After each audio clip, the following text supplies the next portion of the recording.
run. They must. They have no choice. They must run and they can win. That's my submission. That is where I stand. That is what I can defend. Okay, before Stephen Chukwu, do you have anything to contribute to this topic? Yes, I actually wanted to say that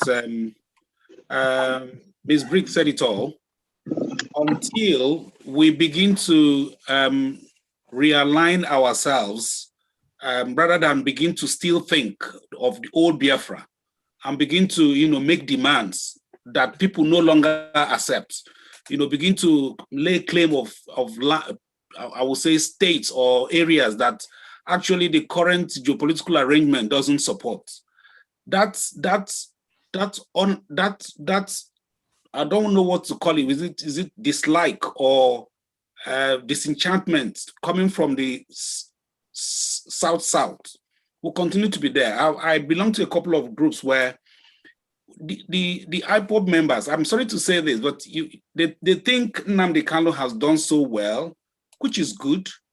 But I'm sorry to say, the way and manner they are doing this thing is still making it difficult for us to have that connection that we really need so much. So one thing we must do is, again, like I said, to sensitize our members, to tell them, listen, we need to begin to recognize where we are now and begin to reach out. I'm happy that we have people like Law. Honestly, people like Law, if we come together and begin to come together and say, okay, what do we do? Meet people that matter and tell them, okay, let's put these things aside. Unfortunately, our Apple brothers will not let some of these things happen without creating much bad blood and negative energy. I'm sorry to say it, until this negative energy stop coming out from the Southeast and from our brothers, it will be difficult for us to have that negotiation, both to Southwest, Southeast, and the Middle Belt part that we're talking about. Thank you very much. We thank you very much. So, okay. Njenje Media, please. Okay, thank you very much. The last speaker made a, very interesting point, which I think tallies with what Law Mefo said and has been saying. Now, people here, again, we are here, we must tell ourselves the truth. The truth is, as Law Mefo hinted, the elite, because people have inboxed me privately saying, Mazi, why are the elites not speaking? Why are Igbo leaders not speaking? Why is Ohaneze not speaking? I think Law somewhat also alluded to that. Listen, I said it yesterday, but it appears it was somewhat misunderstood. When someone says, why are Igbo leaders not speaking? And you ask the person, which Igbo leaders? Is it the ones you've called saboteurs, the ones you've called thieves, the ones you've called Ohaneze and Dioshi? So who is it that is going to speak? Those you have already insulted, that they now think, okay, since you told us you're going to come and burn our houses and burn us in the car and all the rest, okay, let's keep quiet and wait the day and await our Armageddon when that's going to happen. So if we have this in mind, no matter the disagreement, because when Law Mefo was saying what he was saying, which I think any sensible person that is futuristic must pay attention to. And I read the comment online, over 200 comments, and everybody, and I'm like, here we are discussing this, that I think maybe people should begin to listen to this. And you have over 800 people watching online, and the same thing we are talking is the same thing they are there still typing out. And you, honestly, sometimes I'm confused, because you cannot make progress without reducing some of these rhetorics. But it appears there is a sucker somewhere. If you recall, about 2-3 years ago, there was a time everybody, every Yoruba person, Yoruba media, this Yoruba church, right?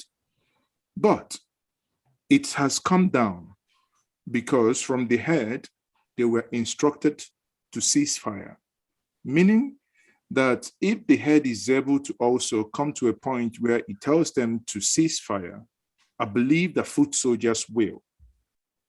I hope I'm making this point so that at the end of the day, my final analysis is that there is a lot of work that needs to be done in terms of the synergy between the South. I don't want to restrict it like our friend is a Biniat or Pamson here.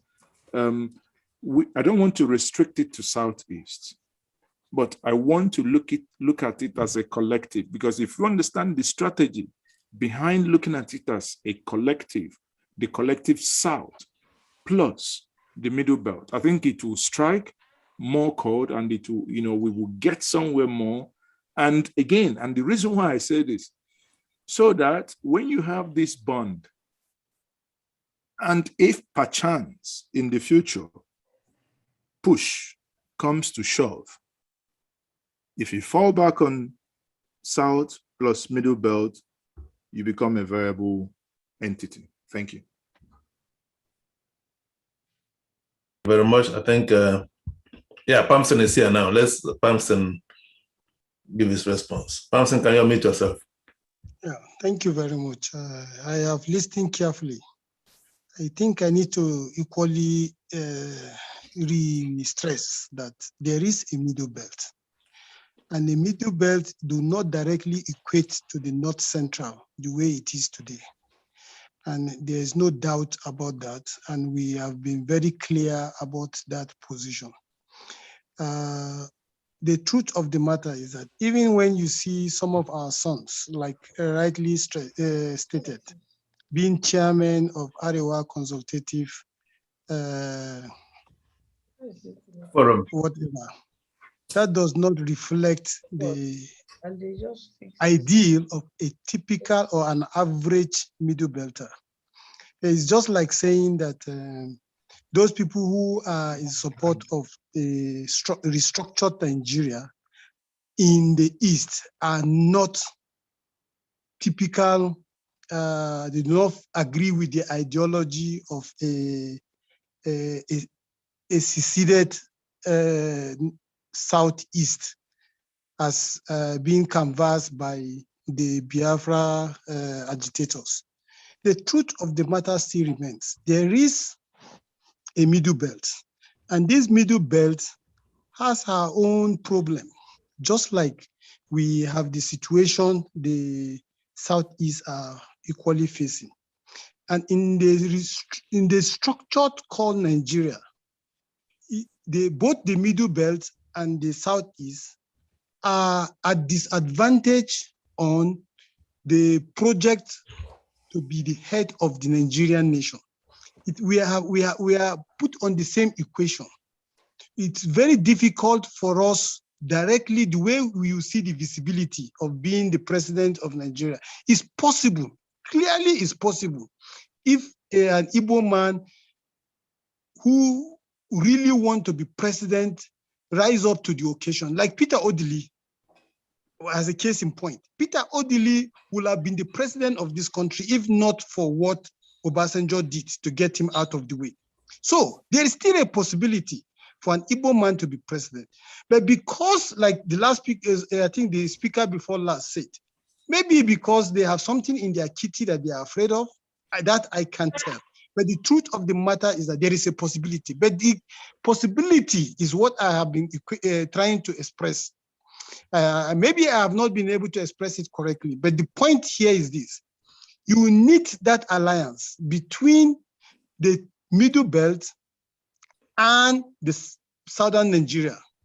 If we can have that alliance and if we can be seen as people who share the same perception and understanding of what we want for a progressive Nigeria, then we can break through. We can stand together, put up the numerical strength when it comes to the voting. Even when in the parliament, we can be able to assert ourselves and get the right thing that needs to be done for us to have a restructured Nigeria.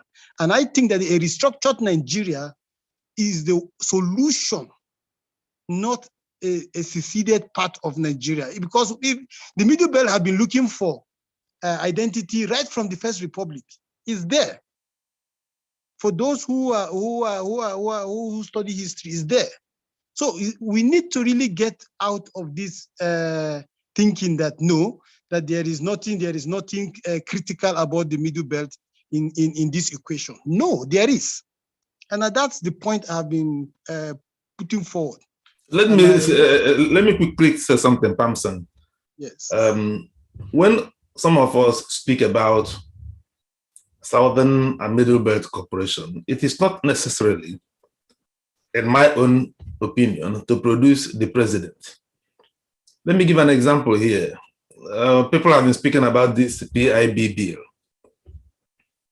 We have had also Ms. Briggs speak about the newly passed petroleum industry bill. And one question I always ask people, whenever a new bill is passed, they start jumping up and down. My question is, where were you when this bill was passing through the National Assembly? It passed through the House of Reps, passed through the Senate, debated, and then passed that law. And then after it's being passed, people start jumping up and down about that bill. We saw it in Kama when the New Company and Allied Matters bill was passed as law. People now quickly saw that the impact it may have on Christian churches, and they start jumping up and down. My question is, where were they when this bill was being debated? So, when I speak about Southern and Middle Belt Corporation, it is on such occasion as this, when the PIB bill is passing through the National Assembly, a Southeast senator should be able to say, a Niger Delta senator should be able to say, look, this bill does not favor us. And so what should we do? In as much as the Middle Belt senator may say, well, it doesn't concern me, but that will now take political sagacity for the South Niger Delta senator to go to them and say, okay, please help us to stop this bill. When it comes to any other bill affecting your interest, we will also support you. That is the type of collaboration we are talking about here. Because when you build coalition and collaboration on small issues, then it will also be easy for you to use the coalition you have already built to get the president. But when you have not built any cooperation at all, no coalition, no collaboration, then when 2023 comes, you now start to say, support me for the president. How can it work, my brother? That is my contribution on this issue. Any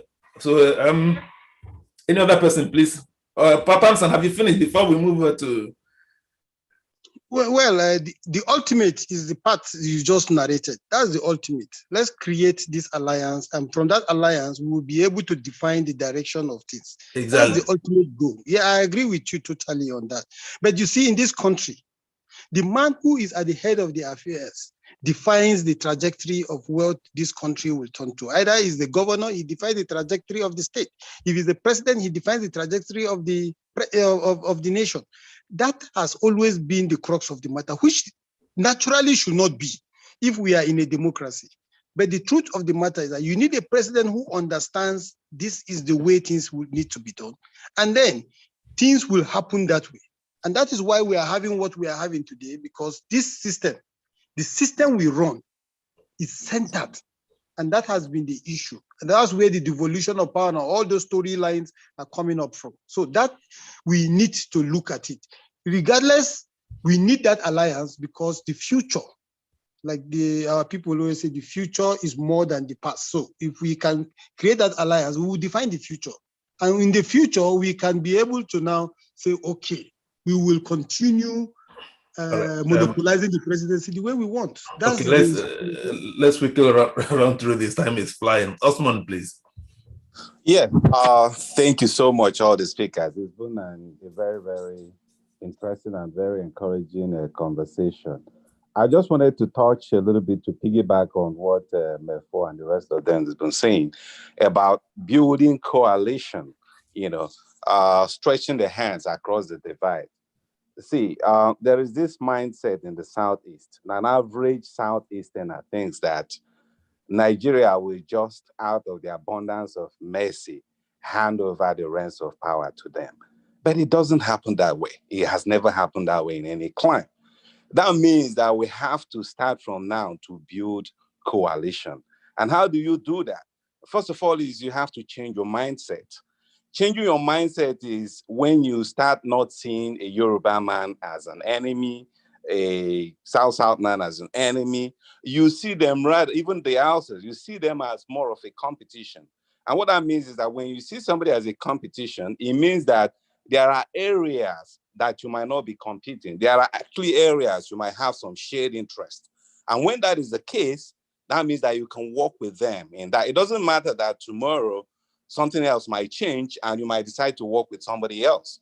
Now, but when you see somebody as an enemy, that means that you've closed all the doors to have any meaningful cooperation with them. And that is the mindset we need to change in the Southeast, an average Southeasterner. Because I say that because even for our leaders, if they ever make an attempt to maybe reach out across, the average guy would think that they are a sellout. But then you ask yourself, how do we do it? How do we proceed?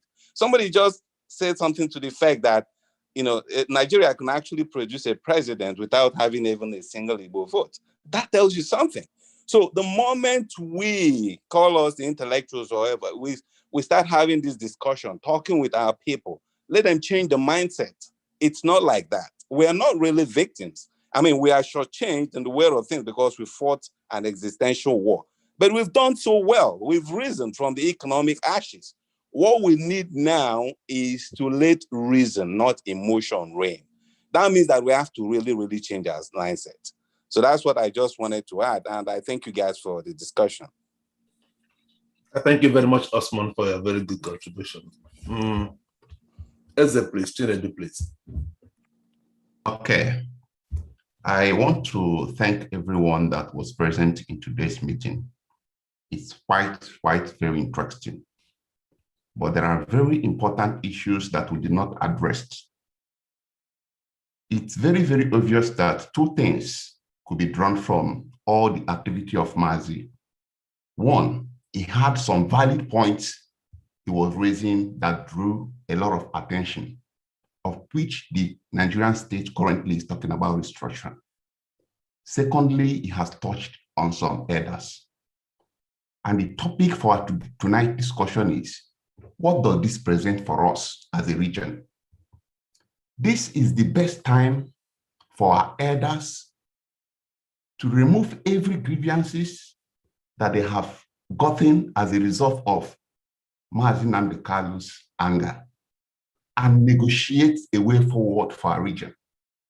This is the best time for them to speak on a soft ground and get Nigerian government to listen to the cries, to the positive points Mazi Nnamdi Kanu raised.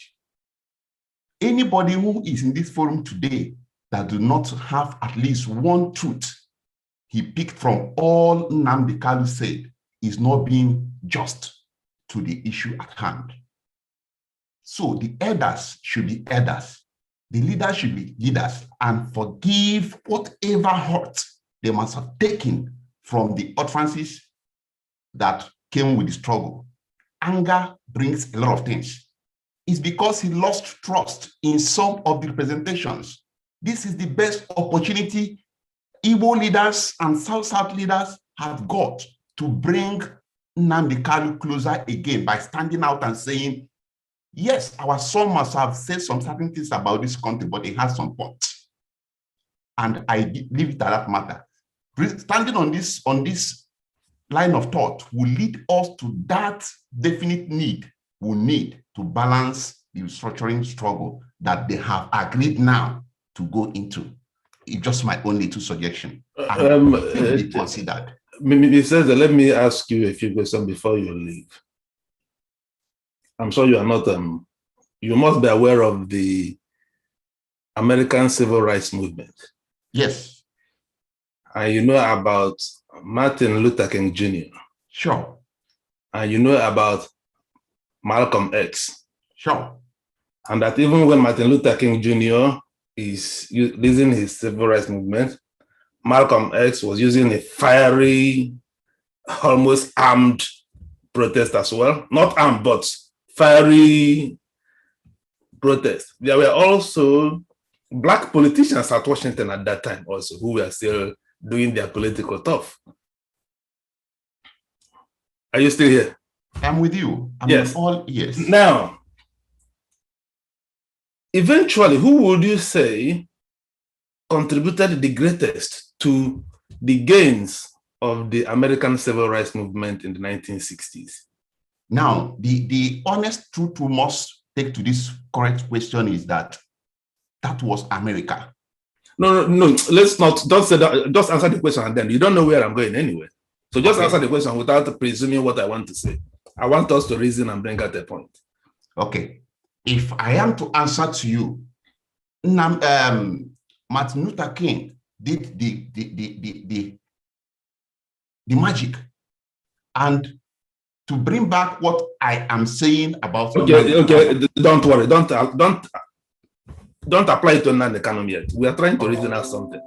Okay. So when Martin Luther King was leading this peaceful, non-violent agitation, and Malcolm X was, leading his, he believed in using force to get what the blacks want.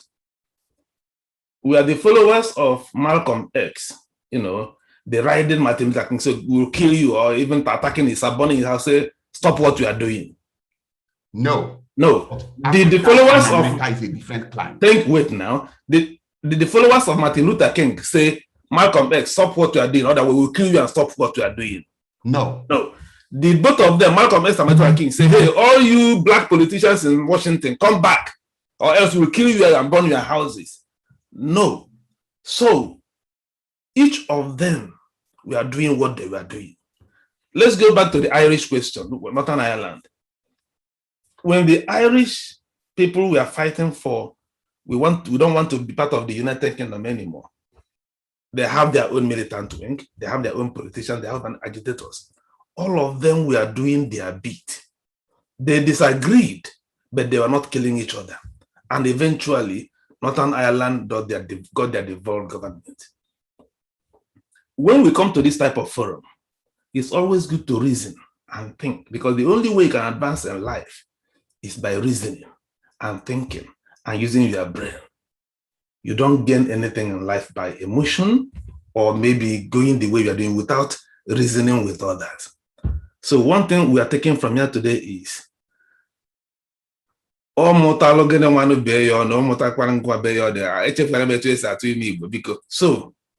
IPOB, I don't think any Igbo politician or any Igbo elite is telling IPOB to stop agitating for Biafra. You listen to Dr. Lemefo. No.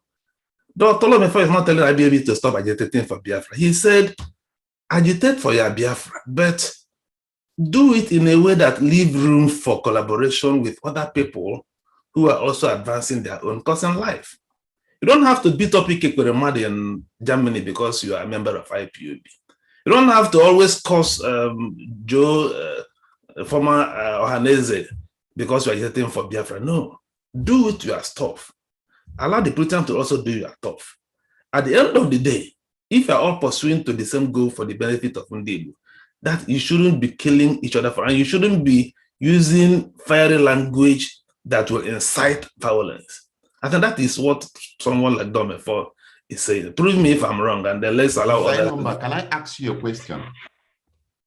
Can I ask you a question? Yes. The topic for this discourse is the rearrest of Mazi. We have finished that discussion. We have finished that. I said yes, so that I know we finished it, but because of the interest we raised on how do we join forces in order to gain some political equations in the current Nigerian state. Yes. So I am asking, the current discourse we had this night is this rearrest. What future does it present to this region? And I am saying that the future we should be taking into account is how we can actually use some of the positive points that Kalu raised that created some emotions of young bloods to follow up these positive agitations. How do we now use this opportunity to use this point to press forward in the current Nigerian state of things towards 2023? Okay, let me ask you. This is the best opportunity we have. This is the best opportunity our leaders have. Those who feel it has cost them, it has said a lot of atrocities to them, to overlook these things and act like elders and use political gains from his agitation and approach Nigerian federal government so that we can have a positive end from his re-entering. Fair point. Yeah, fair. I agree. You made a fair point. I don't think anybody will argue with that. That is even what the Dr. Lamifo was saying. If you are here yesterday also, that is what majority of the speakers were saying. That it doesn't matter what Nnamdi Kanu have done in the past. We are now here. So where do we go from here? That's a fair. I accept your point. Fair. Let's allow other people to contribute so that we will. Mazi Okoye, please, and then Mazi Ibe. Yeah, I think there's something the IPOB people must at least try to understand and try to learn. You know, they make so much noise. They're so bent on their tunnel way of thinking that every other sort of suggestion, or no matter how positive, they disregard it and just bent on destroying everything or I don't understand that. This what happened to Kanu is part of the same problem of not listening. That has now resulted in them making Nigeria look like if they know what they're doing. Otherwise people like incompetent people look as if they are competent. Look at Malami and Lai Mohammed coming to give news conference about how classic the arrest was. These are incompetent people looking competent. So these IPO people must learn, listen for once. The idea that this is a positive thing for IPOB is simply, you guys are just simply still living in dreams. You have to come down and assess your position properly and know that you're actually weakened, because IPOB, apart from Mr. Kanu, doesn't have any leadership to fall on. It's only him that is the financier, is the leader, is the commander-in-chief, and all that. You don't have any other body, any other person to fall on to lead you. So you have to calm down and listen. The suggestions here are positive things.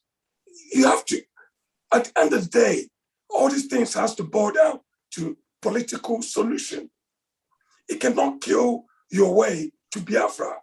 It's impossible to do because you have to kill everybody in Nigeria. And that's not what you're looking for. I know you said once that you want to make Nigeria look like Somalia. Why would you want to do that?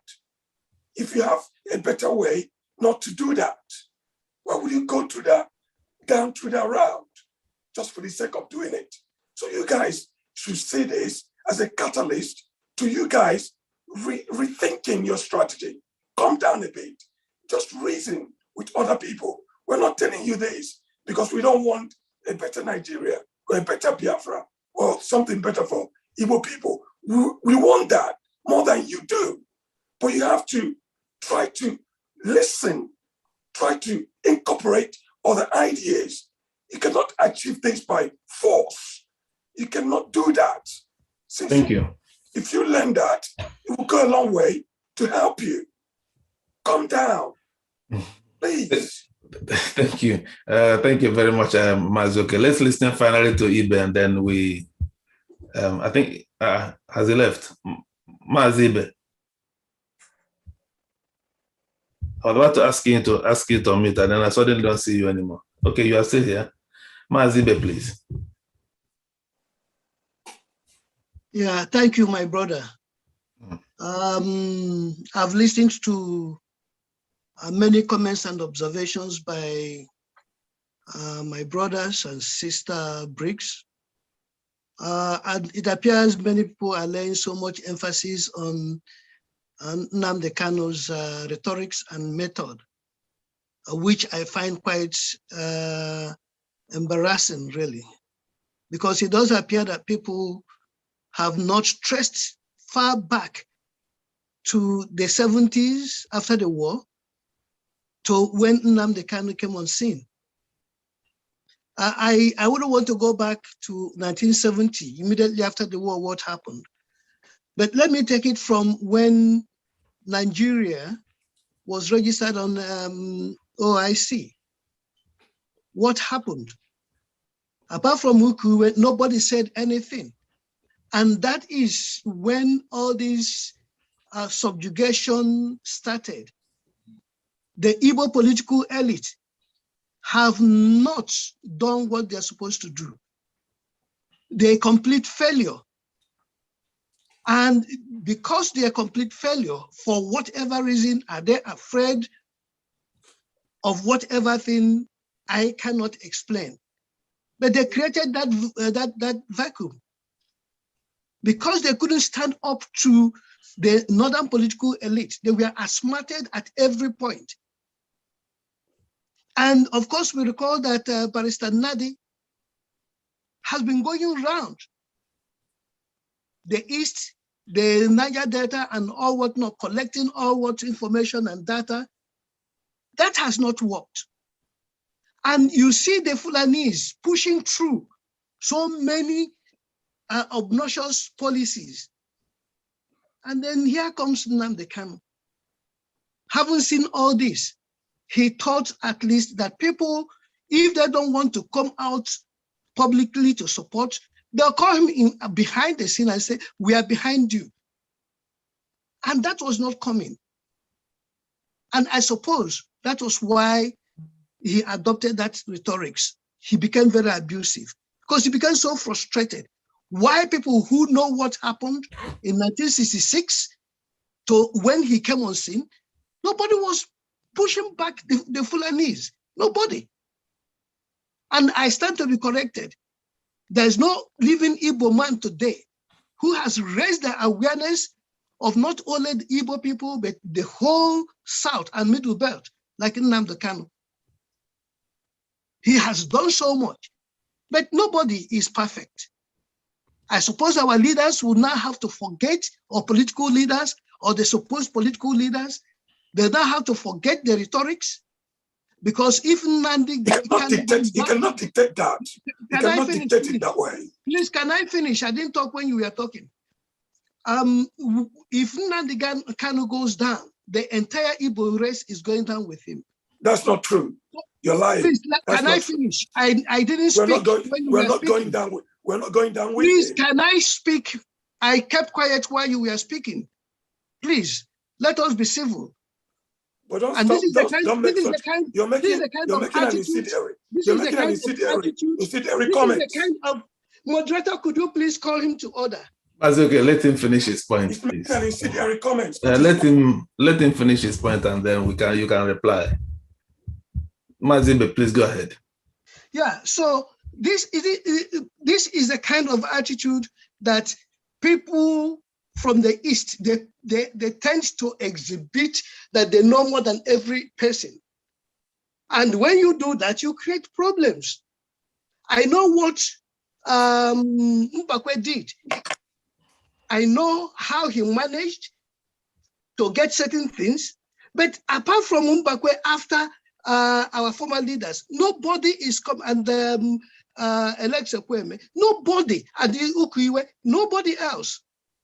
So that vacuum has been there, and nature abhors vacuum. Nnamdi Kanu came in and filled it, but out of frustration, he started adopting, certain rhetorics. And of course, let us be clear that Nnamdi Kanu did not embark on violence or military exercise, not until the Fulanese came in, occupying our farmlands, killing and raping our people. And then Nnamdi Kanu now said no. And then he started chasing the Fulanese. Then while he chased the Fulanese, the Nigerian military came after the ESN. And of course, that is where the whole thing went ballistic. So let us get our history right, and let us not be so emotional. Nobody is perfect. His rhetorics is not the best, but our current political leaders must now come up and be leaders. They have to show that they are leaders. You cannot. Let me point out something to you before we continue. The problems the political leaders have is whether any agreement reached with Nnamdi Kanu will be respected. I'm saying this because some people in this forum, during the time of the unknown gunmen burning down stations, INEC offices, and killing policemen, it appears the entire Southeast is burning. And so some people started to make back-end moves to see what can be done. And the federal government authorities believed that Nnamdi Kanu is behind the activities of the unknown gunmen, even though some people in the Southeast know better of what is actually happening. And so what some people did is to see if there is any way they can approach the federal authorities through the back end, and then speak with Nnamdi Kanu also to tone down his rhetorics and maybe keep quiet for some time, so that people will really find out what is happening, who are the unknown gunmen, and how to sort it out. I remember during one of such conversations, the one person from the federal government side was saying, how would you ensure that whatever agreement you reach within Nnamdi Kanu will be respected? Because in any event, you've had that experience with him in the past, when you all went there to grant him to work for his bail. A bail was granted, he was released. Some of you stand surety for him. And then when he went out, he met some elders, including Ikedife, the late Dr. Desi Ikedife, and many others. Certain agreements were, even with John Wododio, as the president, so agreements were reached. And you all knew what happened. So how will you be sure that any agreement you reach now with Kanu will be respected? I'm telling you this, Mazibe, because when some of us say Igbo elites will speak up, Igbo elites will come out again to work to make sure that Nnamdi Kanu is not harmed. Do you see part of this as one of the problems both the Igbo elites have in their relationship with Nnamdi Kanu? Yes, I can. I understand their own frustration. I do. But the problem is that many of them did not stand up to challenge the Fulani. When these things were coming gradually, they were taking them step by step, and nobody was speaking up. And until it got so bad, when they started mopping up arms, some of us were shouting, why are they mopping up licensed guns? Something is happening. Something is about to happen. Igbo politicians didn't say anything. They all kept quiet. Okay, let me ask you another question now. These Fulani herdsmen or these Fulani attackers are talking about, where are they now? Probably still around. I don't know. But Nnamdi Kanu is no longer, is now, for the past 2 weeks now, we now know that which is unfortunate. Okay. Which is very unfortunate. So where are the Fulani herdsmen now? Why are they still not running around anywhere killing people? Well, there are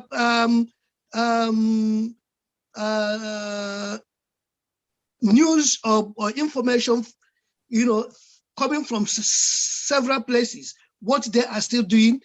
Okay, I asked this question before. In parts of the Delta. Let me say something. Mazi, I've not met you before. So this is my first time of of having this conversation. Yes, this is the first time we are meeting. Yes. Yes, very good. So in some of these programs, we sometimes invite people from the north. We invite retired military personnel, people who have served in the army. Even during those Fulani crises, there was a day we devoted to Fulanization agenda. Also, with all these things, issues have been discussed. Let me just say to you that there are so many misinformations going around. There are so many misunderstandings. When people say Fulanization, Fulani herdsmen, bandits, there are so many misinformation. There are so many misunderstandings. And so I wouldn't want to go into full details of and Fulani herdsmen tonight, but let me just say to you, please, there are so many misinformation going around. People fail to distinguish between Fulani herdsmen, Fulani militia, banditry, Boko Haram, Mietiala. What I see some of my Igbo people doing is they simply bundle all of them together. Say they are all one. But that is not true. These people are all independent, doing their own separately. But people say all of them are Fulani. But Fulani is not Boko Haram. Fulani are not bandits. There is Fulani militia, quite all right. But there are also Fulani herdsmen. They're all different. Mietiala, they are different. So when we talk about this Fulani did this and that, it's good to really, the problem, I agree with you, is that our politicians have really failed. And because they have failed, a lot of people now start happening all over the place. But it is time not for, I agree with you that there's a time not for, throwing accusations and banditry or, around or blame game. It's a time, like you said, for the elders to come together, and sit down and find a negotiated solution to the problem. Yeah, I agree with you. But the truth of the matter also is that the Attorney General gave us a coded message when he spoke in Hausa. Nigeria does not have Hausa language as the lingua franca. So they are taking things one by one. That is a coded message. And before we know it, you see a policy instrument coming on that in that direction. And that's very dangerous. I agree. So that is why when we see some of these things, some people are more emotional than others. And they tend to say certain things or be so emotional to abuse because people are not, reacting as much as they want to react. But again, I observed a lot of opinions expressed about working with the Middle Belt and the Niger Delta people. It's unfortunate that the Niger Delta people have accepted the imposition placed on them by the northern political elite. Look, I refuse to mention the name Federal Republic of Nigeria because there's nothing like federal. Nigeria is not a federation. Decree 32 is what they have used to divide. Nobody voted for 36 states. Okay, and let us. So it is an illegality. The state structure, South is an illegality. Yeah, let's so let's run this up. It's going to half past 11 now. Yeah. Hands up, 1 minute, please. What do you? Let us hear from you, Osman, please. 1 minute. So, but you agree with me that Southeast is an illegality. So yes. So thank you. It's actually very enlightening to hear from Mr. Amadi. There's no doubt that he's making some good points, but just a little housekeeping here. There is no question from anybody, any woman or even anybody from Nigeria that Nnamdi Kanu has made an impact through IPOB. That is a given. Nobody is in doubt. Nobody is denying that. No. There is also no doubt that our political leaders, especially the governors, they failed and have failed woefully. Nobody is denying that. That's also another point that nobody disputes. The third point is the fact that ESN came in because the governors failed to step in like their colleagues in the North and the Southwest. That is also a given. Now, the problem that a whole lot of people have with IPOB is the way they are prosecuting the uprising, okay? Now, we all, even some of us were not early buying into IPOB, but when there was that vacuum and the Fulani headers or on whichever one, whether it's the headers or the other ones that Elomba mentioned, when they started rampaging, and there was no way to stop them, and ESN came on board, we had no choice. It was like a Hobson's choice. So we're like, okay, nobody is stepping in. So this guy is stepping in. So we clapped for him. Now, when things started to go south was when we heard him over his broadcast talking about going after the military formations, the police, and all those things. Now, this is not a rumor. It's something that even if you Google, you actually can pull up the clips, okay? So, there's this thing about the witch crying at night and then the child dying in the morning. Mm-hmm. Now, when you make all those statements that are actually actionable, because really, whether you like it or not, Kalu is a leader, and there are people who actually take his words like God. So when you say that, and you have foot soldiers on the ground, and then actually, not too long, we started seeing all this pattern of bombing police station and all those things. Well, you could say, oh, maybe it's not Kalu, maybe you could say it's the federal government. But again, these are things that we see. When you say those kind of things, there is no way, however, whatsoever to defend it. And many of us are